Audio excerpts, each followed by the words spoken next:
Padre Pio once encountered a soul that had been dead for less than a day. The soul appeared not in distress but in something worse, a profound bewilderment, a confusion so deep it seemed to empty the soul from within. When Padre Pio asked what troubled it, the soul said something he would never forget. "I kept waiting, and now there is no more time to wait for." This statement, simple as it was, revealed a tragedy Padre Pio would see repeated in countless souls throughout his years of mystical encounters. Not the tragedy of lives destroyed by dramatic sin, not the tragedy of souls lost to deliberate evil, but the quieter, more pervasive tragedy of lives never actually lived. Lives spent in preparation, in delay, in waiting for the right moment that never came. Lives that ended not with a bang, but with the terrible recognition that they had never truly begun. The soul told Padre Pio its story. Not with drama. There was no drama. That was precisely the problem. It had been born, had grown, had worked, had maintained relationships, had fulfilled obligations, had done everything that was required. But somewhere in all that doing, actual living had been postponed, set aside, scheduled for later, for when conditions were better, when circumstances aligned, when fear diminished, when confidence grew, when the time was right. The soul had planned to forgive its father. Its hurt was old, deep, real. But forgiveness felt too vulnerable, too risky, too premature, so it waited for the anger to fade naturally, waited to feel ready, waited for some sign that the time had come, and while it waited, the father died. And the chance died with him, not just the chance for reconciliation, but the chance to be the person who forgives, the chance to choose love over hurt, the chance to live free, rather than bound by old wounds. All of it gone. Not because forgiveness was impossible, but because it was always going to happen later. And later never came. The soul had meant to tell its spouse the depth of its love, not the casual "I love you" said routinely, but the real thing, the vulnerable admission of how much the other person mattered, how frightening that mattering was, how the thought of loss was unbearable. But that kind of honesty felt too exposed, too raw. So it waited for the right moment, the perfect setting, the ideal circumstances, and life continued with surface affection but without depth. Years passed in this holding pattern, both people knowing something was missing, but neither willing to risk the vulnerability of naming it. And then death came. Suddenly, without warning, and the words were never said. The depth was never shared. The love was real but remained unexpressed. And now the soul stood with those words still unspoken, forever unspoken, because there are no more chances to say them. The soul had intended to pursue what actually called to it, the work that felt alive, the path that seemed meaningful. But that pursuit looked impractical, risky, uncertain. So it chose safety instead, chose the secure path, the sensible career, the approved direction, telling itself that later, once established, once secure, once ready, it would make the change, would follow the pull it felt towards something truer. But the years in the safe path changed something. What Padre Pio saw in this soul was not unique, it was universal. This pattern of delay, of waiting, of postponing the actual living until conditions improved, was one he recognized in almost everyone. The specifics varied, but the structure was identical. People waiting to be kinder until they felt less hurt, waiting to be honest until they felt less afraid, waiting to love deeply until they felt less vulnerable, waiting to pursue meaning until they achieved security, waiting to forgive until they felt more ready, waiting to change until transformation felt less difficult. Always waiting, always preparing, always planning to begin, but never beginning. Padre Pio understood why this happens. Beginning requires risk. Actual living means choosing before you feel ready, means acting before circumstances are perfect, means being vulnerable before vulnerability feels safe. And humans resist this. They want guarantees, want certainty, want conditions that make the risk feel manageable. So they wait. And waiting feels responsible, feels wise, feels like the mature choice. But what it actually does is ensure that life remains hypothetical, that love remains potential, that meaning remains distant, that the soul never actually engages with what matters most. The soul told Padre Pio about all the times it had been close to beginning, moments when the opportunity was clear, when the path was open, when what needed to happen was obvious. But in each moment, fear intervened. Or doubt, or the sense that it was not yet time, that more preparation was needed, that conditions could be better.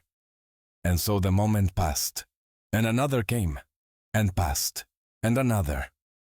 Until passing on opportunities became the pattern, until delay became the default, until waiting became a life.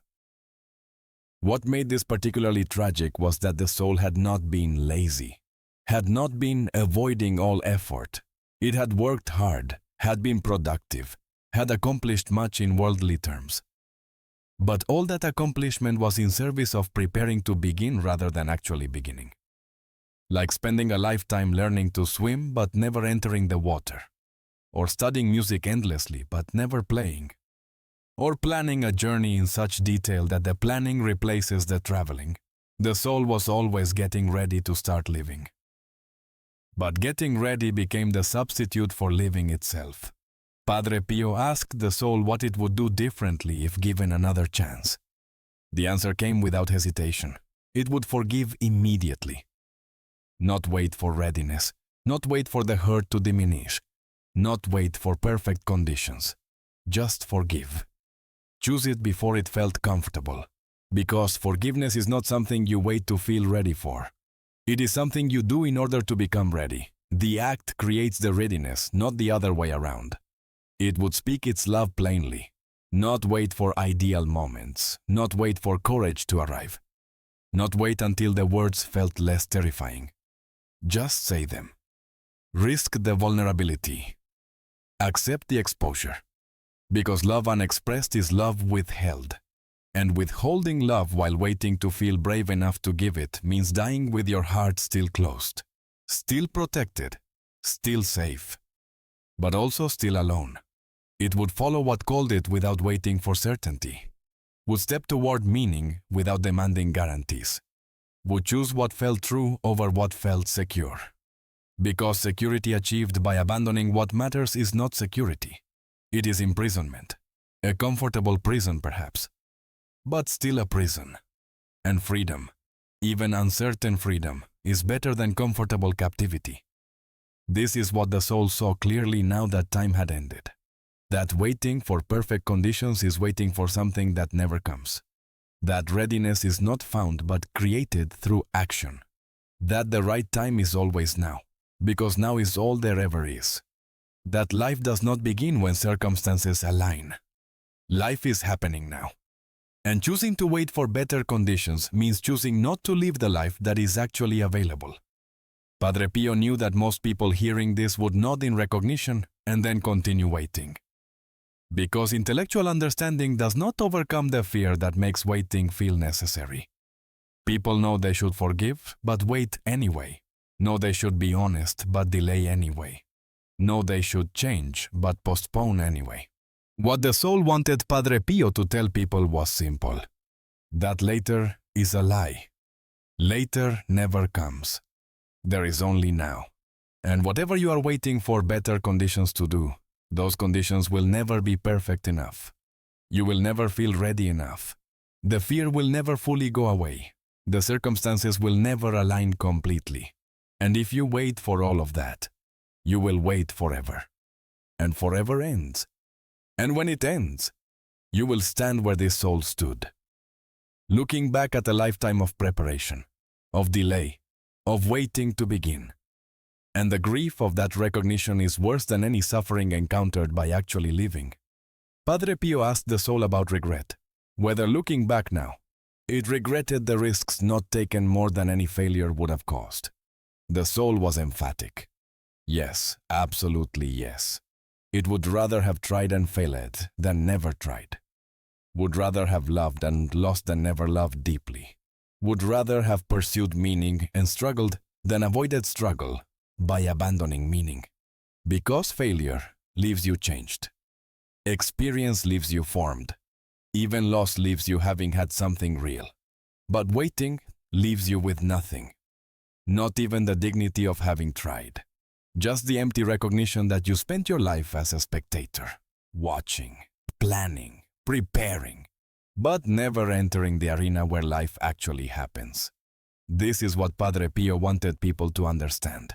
That the greatest danger is not failure, not sin, not even suffering. The greatest danger is reaching the end of life and realizing you never started living it. That you spent all your days waiting for permission that was already given. Waiting for readiness that comes only through action. Waiting for certainty in an existence that offers none. And time, which feels infinite when you are waiting, runs out. And the opportunity to begin, which was always available, becomes finally, permanently unavailable. The soul told Padre Pio about specific moments it now saw as turning points. Times when a choice was clear. When the path was open. When all that was needed was to step forward. But in each moment, the soul chose to wait, chose to prepare more, chose to delay until conditions improved. And looking back now, the soul could see that conditions never improved. They were as good in those moments as they would ever be. The opportunity was there. The possibility was real. But the soul said not yet. And not yet became never. Padre Pio understood that many people protect themselves with the belief that they will eventually do what matters. That intention is enough. That planning counts as progress. That thinking about change is a form of changing. But the soul facing judgment discovers that none of this is true. That life counts what was actually done, not what was planned. That love counts what was expressed, not what was felt privately. That meaning counts what was pursued, not what was considered. The gap between intention and action is where souls are lost. This is why Padre Pio spoke with such urgency about the present moment. Not because the future does not matter, but because the future is built from what is chosen now. And people who wait for the future to improve before Padre Pio said that the soul story stayed with him, because it was everyone's story in one form or another. Everyone has things they are waiting to do. People they are waiting to forgive. Love they are waiting to express. Changes they are waiting to make. Meaning they are waiting to pursue. Everyone is waiting for something. For the right time. For better conditions. For more courage. For less fear. For clarity. For certainty. For permission. For readiness. And while they wait, life is happening. The moments that could be lived are passing. The love that could be given is withheld. The meaning that could be pursued remains distant. And the soul, without recognizing it, is being shaped not by what it does, but by what it delays, by what it postpones, by what it waits to begin. This is the tragedy that Padre Pio saw. Not dramatic tragedy, quiet tragedy. The tragedy of lives that never fully happened, of souls that never fully engaged, of people who spent their days preparing to begin something that required no more preparation, that required only choice, only willingness, only the courage to start before feeling ready. And that courage, that willingness to begin despite uncertainty, despite fear, despite imperfect conditions, that is what creates a life actually lived rather than a life spent waiting to live. The soul's final message through Padre Pio was this: whatever you are waiting to do it now. Not perfectly, not when you are ready, not when circumstances align. Now, while you can, while there is still time, while the people you need to forgive are alive, while the love you need to express can be received, while the meaning you sense can still be pursued. Now. Because later is not guaranteed. Later is not promised. Later may never come. And if you wait for it, you may find yourself where this soul found itself, at the end.